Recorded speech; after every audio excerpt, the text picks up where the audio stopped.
ఈ రోజు ఒక అద్భుతమైన కథను తెలుసుకుందాం.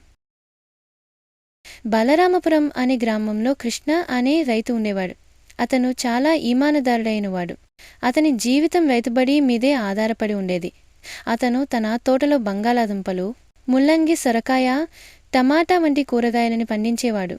ప్రతిరోజు తన బల్లగాడిని ఎక్కి దగ్గరలోని గ్రామాలకు వెళ్ళి స్వయంగా తన పంటను అమ్ముతూ జీవనోపాధి పొందేవాడు. కృష్ణ పండించిన కూరగాయలు ఎంతో నాణ్యమైనవి కావడం వల్ల గ్రామస్తులు అతనిని ఎంతో నమ్మకంగా చూసేవారు. అతను ఎప్పుడూ న్యాయమైన ధరలు మాత్రమే అడిగేవాడు. కొందరు వ్యాపారులు అతనికి ఎక్కువ ధరలందిస్తూ తమకు మాత్రమే విక్రయించమని చెప్పినా కృష్ణ కేవలం గ్రామస్తుల అవసరాలు దృష్టిలో పెట్టుకుని మాత్రమే విక్రయించేవాడు.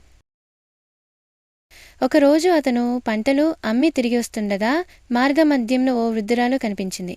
ఆమె ఆకలితో వణికిపోతూ, నాయనా, నాకు కొంత తిండి కావాలి, నా దగ్గర డబ్బుల్లేవు అని వేడుకుంది. కృష్ణ ఒక్క క్షణం కూడా ఆలస్యం చేయకుండా తన బల్లగాడి నుండి కొంత టమాటా, సొరకాయే తీసి ఆమెకు ఇచ్చాడు.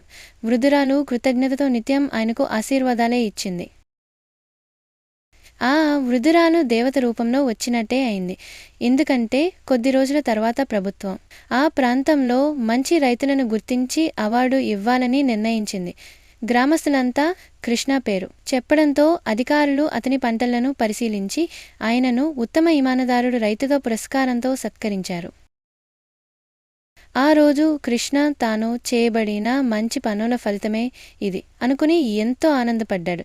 అతని కథ ప్రజల్లోకి ఉదాహరణగా మారింది. ఈ కథ విన్న ప్రతి ఒక్కరికి ఈమానదారితనం ఎలా జీవితాన్ని మెరుగుపరుస్తుందో తెలిసింది. నీతే బోధ.